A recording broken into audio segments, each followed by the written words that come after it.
Hello, good evening. Welcome to ITV News. This is Friday night's calendar. And here are tonight's main stories. The former Yorkshire and England captain Michael Vaughan is cleared of using racist language by a cricket disciplinary hearing. While the panel said the case against Michael Vaughan was not proven, other former teammates were found guilty. Azim Rafiq has told Calendar tonight he feels vindicated for speaking out. What lurks beneath the calls to protect Yorkshire's coastline from sewage spills as figures reveal more than 50,000 cases? Well, you can see it, you can smell it. If you went round the bottom of that pipe at the wrong day, it smells like an open sewer, because it basically is an open sewer.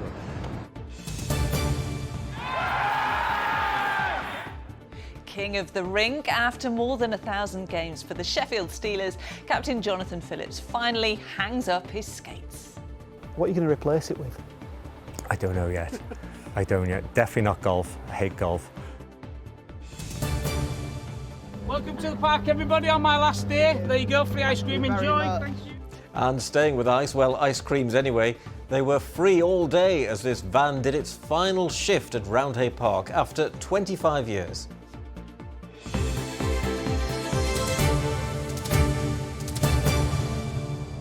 So thank you for joining us. And first tonight, former Yorkshire and England cricket captain Michael Vaughan has been cleared of using racist language against South Asian teammates. 3 other players and 2 coaches who used to be connected to the club have been found guilty after a hearing by the Cricket Discipline Commission. The England and Wales Cricket Board has been investigating Yorkshire County Cricket Club's handling of racism allegations first made by Azim Rafiq in 2020.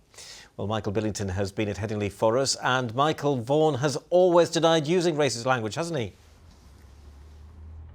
That's right, a cloud of racism allegations has hung over Headingley now for the last 3 years and over Michael Vaughan for the last 18 months. The former Yorkshire captain was charged by the ECB with bringing the sport into disrepute, but he always said that he knew he hadn't made the racist comments that he's been cleared of today. Running repairs at Headingley this morning, but it'll take more than changing a few bulbs to fix the scandal that's rocked Yorkshire cricket since Azim Rafiq shed light on the racism he experienced during his time at the club. Yorkshire County Cricket admitted it had failed to address the systematic use of racist and discriminatory language and behaviour ahead of a Cricket Discipline Commission panel earlier this month. But today the panel cleared Michael Vaughan of using racist language towards a group of Asian players at Trent Bridge 14 years ago. The hearing was shown footage of Yorkshire cricketers in 2009 at a match against Nottinghamshire. Azim Rafiq claimed that Vaughan said to him and 3 other players of South Asian heritage, "There's too many of you lot." Today, the CDC said the panel is not satisfied on the balance of probabilities that these words were spoken by Michael Vaughan at the time and in the specific circumstances alleged. Michael Vaughan revealed the findings before they were made official this morning, posting a statement on Instagram saying, "The dismissal of the specific charge that concerned me takes nothing away from Azim's own lived experiences. There can be no place for racism in the game of cricket or in society generally." Before the hearing, former Yorkshire player Gary Ballance had admitted using racist and/or discriminatory language. The panel found former players Matthew Hoggard, Tim Bresnan and John Blaine all guilty of using racist language. Former head coach Andrew Gale and coach Richard Pryor were also found guilty. All had denied the charges. Well, you've said this issue has never been about individuals, but about the game itself. So where does your relationship with some former teammates stand today? I mean, would you go and shake Michael Vaughan's hand and sit in the stands with him at Headingley and watch a game? Look, from the offset, I've been very clear, and at all opportunities, I've been wanting to get in a room and find solutions. And, ultimately, we're only going to start to change when humans start to speak to each other and start to understand each other's perspective. And I've always been open to that. The reason I spoke out was to really, get cricket to change and cricket to, understand that it's failing people from ethnic minorities. And, I'd love to be able to look back in a few years' time and go, actually, we made a difference in people's lives. And that's something I can go to my grave with. Yorkshire Today said as a club it needed to accept and take accountability for the cultural issues which meant racist and discriminatory behaviour went unchallenged at Headingley.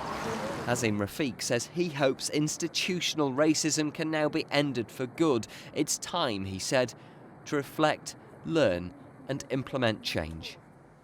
Interesting to see you doing that interview with Azim Rafiq just a few moments ago, Michael. So what exactly does implementing change actually look like as far as Azim Rafiq is concerned? Well, no doubt a start will be whatever punishment is handed out to those found guilty today, and of course to Yorkshire County Cricket Club and Gary Balance. They don't know what sanctions they'll face yet, and it may well be some weeks before they do. But whatever those sanctions are, Azim Rafiq will no doubt want some indication that cricket is serious about stamping out racism. OK, Michael Billington live at Headingley. Thank you. Next, claims that regular spills into the North Sea near Scarborough's popular tourist beaches can leave it looking and smelling like an open sewer. Yeah, there are growing calls for Yorkshire Water to do more to prevent discharges into open water after new figures showed there were more than 50,000 of them across our region last year. That figure is actually down on the previous 12 months, but many put that down to an exceptionally dry summer, as Fraser Maud explains. When there's a storm, this is one of the worst pipes in the UK for going. You know, it can drizzle in Hummonby and this thing will seem to go. It's one of the worst pipes I've ever seen. By going, surfer Steve Crawford means a discharge event of untreated sewage being pumped directly into the sea. It's only supposed to happen when there is exceptional rainfall, but campaigners say it's happening far too frequently due to poor infrastructure. Well, you can see it, you can smell it. You can see detritus, which you want to take that as you will, in the water. You can see a big brown stripe coming around the corner sometimes. And if the toll house goes, it smells like an open sewer. If you went round the bottom of that pipe at the wrong day, it smells like an open sewer. Scorby Beck has been monitored and fished by the local angling club here for almost 150 years. They say some fish species have already gone and more needs to be done to protect those that remain. This river's here, it's not just for the anglers, it flows into the sea. The bathers use it, kids come down in summer and use it. It's just not a healthy situation. And the government don't seem to want to do anything about it. You fish in it? Would you swim in it? Not a chance. No. Pollution affects the economy too. Businesses like the resort's Secret Spot Surf Shop rely on tourists who come to enjoy clean beaches and clear waters. Yeah, it's vital, really. We want to draw the tourists in. We want people to be able to enjoy the water. And all the benefits that it brings, so for wellness, whether it's enjoying the surf or just going for a walk on the beach. And it's good for business as well, isn't it? Oh yeah, definitely. The more tourists we get here, the better. On the surface, it seems things are improving. In 2021, Yorkshire Water recorded over 70,000 discharges. Last year, there were fewer than 55,000.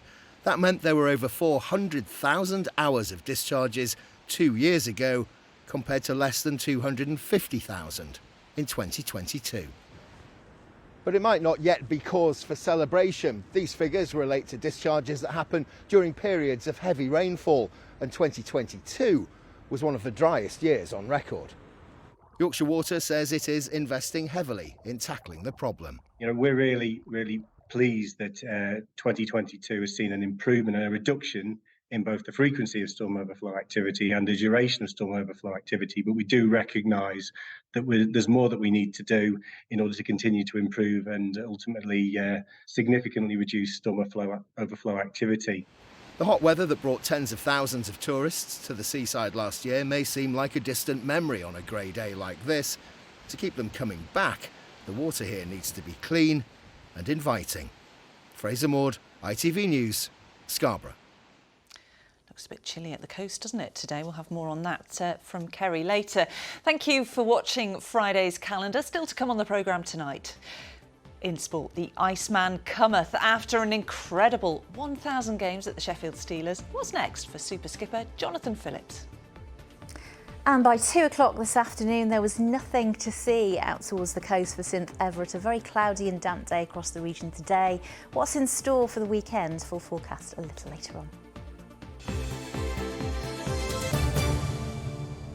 But first, a murder trial has heard that a woman from Leeds, found dying near the famous Arthur's Seat in Edinburgh, confessed her husband had pushed her off. The claim was made to a stranger who'd come to her aid as she lay on the ground near the capital's highest peak. A witness told the High Court that Fawzia Javid was scared and asked that her husband was kept away from her. 29-year-old Kashif Anwar from Leeds denies murdering his wife by pushing her off the hill in September 2021. Gordon Cree was in court. This is Dania Rafiq, who'd been hill walking on Arthur's Seat in the evening of the 2nd of September 2021. Today she told the High Court in Edinburgh she was on her way back down when a man ran towards her and said his wife had fallen. She identified that man as the accused in the dock. Ms Rafiq said she heard a woman shouting help, and when she got to her, the woman seemed scared. She said the woman told her, "Don't let my husband near me, he pushed me." Ms Rafiq said she questioned that. "He pushed you?" And the woman replied, "I think so, I can't remember." Asked about that under cross-examination, she said the woman was subsequently adamant she had been pushed and said, "Cash pushed me." She said 2 police officers then arrived. The court then heard from one of those first police officers on the scene. PC Rhiannon Clutton gave her evidence by video link. She said that when she arrived, she asked the woman what happened and was told, "He pushed me." Asked today whether she followed that up, she said yes. She'd asked by who and why, and that the woman told her, "My husband, because I said I was going to end it." She then clarified whether that meant ending the relationship or ending her life, and said the woman told her ending the relationship. Earlier, West Yorkshire PC Sophie Lomax said she'd taken a statement from Fawzia Javid the week before she died. The statement was read to the court. In it, Miss Javid made allegations of domestic abuse and controlling behaviour against her husband and said she was planning to get a divorce. The court also heard from 2 other Leeds-based officers, Sarah Joyce and Gemma Smales. In April 2021, they were told by Miss Javid that Mr Anwar had slapped her on the face and, on another occasion, put a pillow over her face before punching her several times. She didn't want to prosecute, but wanted it logged in case anything else ever happened. Kashif Anwar, who's 29, denies murdering his wife and behaving in a threatening or abusive manner. The trial before Lord Beckett continues next week. Gordon Cree, ITV News at the High Court in Edinburgh. Just 2 months after it went live, a new support helpline for members of the LGBTQ+ community has already received hundreds of calls. Research shows here in our region that more than half of people who identify as LGBTQ+ have experienced sexual violence. James Webster has been speaking to one man about his experiences. Alex was enjoying his first year at university. On a night out with friends, he was invited to a house party, but when he got there, he felt drunk and went to sleep in one of the bedrooms. A short time later, he woke up, and the man whose house it was had come upstairs and raped him. Because I'd been sort of socialised to believe that rape was something that happened to women perpetrated by men, I had this whole dialogue in my head about what had actually happened. I knew it was wrong, I knew I hated it, I knew there was no consent to do what happened, but I was just kind of toying with the word rape in my head as to whether that's something that described what I'd experienced, even though, my sort of logical mind knew that it was. So at this point, I wasn't thinking about help, I wasn't thinking about support, I was thinking about how do I most easily get on with my life. Worryingly, Alex's experiences are not unusual. In Yorkshire and northern Lincolnshire, more than half of people who identify as LGBT+ told researchers they've experienced sexual violence. And across the country, only just over a fifth who looked for support were satisfied with their experience. That's why the charity Gallup has started a new national helpline, the UK's first such service for members of the LGBT+ community. Some people are simply just looking for some emotional support and some validation and somebody to believe them. Others want some more practical information. They want to know a little bit more about what they need to do next, particularly if it's happened very recently. There aren't loads of services out there that are like ours, run by LGBT+ people for LGBT+ people who've experienced abuse and violence. And we had this great ambition to have a national service that was accessible for anyone from our community anywhere in the UK. After 2 months, they've already received hundreds of calls, showing just how much demand there is for such support, the sort of support Alex wishes he'd known how to access a decade ago. So having a kind of anonymous, if you want it to be anonymous, helpline with people who you know are sort of trained, they hear these kind of disclosures every day, I think will be life-changing for people. Alex hopes by sharing his story it will encourage other people to come forward if they need such help. James Webster, ITV News. And as usual, there are links on where to get advice and support on the Calendar website. OK, time for some sport now and the return of the Premier League after the international break.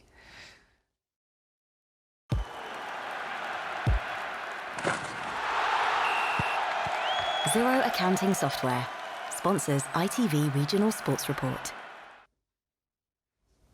And it's good evening to Chris, where Good Leeds evening. United are back in action again, of course, on to this weekend, but it's going to be a tough one, perhaps. Yeah, that's an understatement, Ian. Yeah, Leeds United travel to top of the table Arsenal tomorrow afternoon, hoping to put a dent in the Gunners' title aspirations, whilst also boosting their own survival battle. Now, Leeds jumped up to 14th in the table following their 4-2 win at Wolves a couple of weeks ago, but they're still only 2 points above the relegation zone. For sure, we know we are playing against the team is on the top of the table, and it will be a very demanding for us. But to have one option to get a good result, the first step is to believe that you can do it, and the team believe that we can do it. Good luck to them, think they'll need it. Meanwhile, Halifax Town will be aiming to reach Wembley for just the second time in the club's history when they take on Altrincham in the semi-final of the FA Trophy tomorrow. It's not been the best of seasons for the Shaman, who've struggled for form and consistency in the National League. And although they're just one win away from Wembley, manager Chris Millington says his team won't be getting carried away. We're aware of what the rewards are, and we're aware that there's a massive amount to gain from winning on Saturday, but our focus is all on how we win that and how we're going to approach that game. And of course, if we're successful in doing that, then we'll allow our thoughts to roll on to what it might feel like going out at Wembley. Chris, it'll be an emotional night down at Sheffield Arena tomorrow, won't it? Yeah, it's going to be the end of an era, Lara. Yes, after 17 years over 1,000 games, ice hockey legend Jonathan Phillips is calling it a day. Tomorrow's game against Glasgow will be Jonathan's last home league match, and as he told me when we spoke earlier this week, he's determined to go out with a bang. No captain has lifted more trophies for the Sheffield Steelers than Jonathan Phillips. A bona fide legend on ice, Phillips is Great Britain's most capped player of all time. But now, after 1,000 games, it's time to hang up the skates. Since the day I left school, this is all I've known. You know, forever, the memories that this has given me, I think I'll always look back with a smile, and unbelievably lucky to have been able to do this for so long. What are you going to replace it with? I don't know yet. I don't yet. Definitely not golf. I hate golf. Well, even though we won't be seeing Jonathan on any of Sheffield's fairways, he certainly has no plans to leave the place he's called home since moving from Cardiff in 2006. We made the decision a long time ago that, you know, this is going to be home for life. You know, my two sons were born here and they play hockey, they play football, so all their kind of friends and their network is here. Yeah, it's definitely a place we fell in love with, and have been so happy living here. So potentially could we see more Phillips in Sheffield Steelers jerseys in years to come? Yeah, maybe. Yeah, maybe. They, you know, right now they love playing. So, you know, as long as they're enjoying hockey, then that's all that matters. And you know, I just wanted them to have a chance to try and experience some of the things that I got to experience. So what would be the perfect ending for Jonathan Phillips? A trophy, for definite. You know, none of us are happy the way, you know, the last few weeks have gone, and you know, the way we kind of bowed out of the league. This club has always demanded trophies, and you know, us as players since we've been here have always demanded the best from ourselves. So, you know, one trophy left on the table, and we won it. Jonathan will start his new job working with children in Sheffield who have development needs after playing for Great Britain at the World Championships in May. And who knows, his second career could be even more rewarding than his first. Yeah, quite a legacy he's going to leave behind at the Sheffield Steelers. He'll be gone, but certainly won't be forgotten, will he? No, the fans will be really upset. Thanks very much indeed, Chris. So, Lara, you know, talking about ice there, what do you think about over that side of the studio? Well, over that side is Kerry, yeah. Do you remember earlier in the programme we saw Fraser, who was out at the coast, and it was just horrible weather? Yeah, that pretty much set the scene for much of the day, to be honest. A lot of low cloud, moisture coming off the North Sea, that easterly that kicked in last night. So, yeah, we didn't get all the unsettled stuff further south, but we have seen a lot of cloud. Now, this was Monday, our best day of the week at Caton Bay. Lovely sunny spells and all the showers staying out into the North Sea. But this was Angie's view today. Yeah, pretty grey, not much to look at all. And, of course, we've had some heavy showery rain as well over the last few days. This is the Lady Bower plug hole in Derbyshire. A big thank you to Patricia Marshall for sharing that. I mean, it does look healthy, it looks nice despite the cloudy skies and the outbreaks of rain. And that pretty much sets the scene for our March statistics because, of course, it's the last day of the month. For the UK as a whole, March has been, you guessed it, dull and wet. 60% only of the average sunshine we'd expect for the time of year.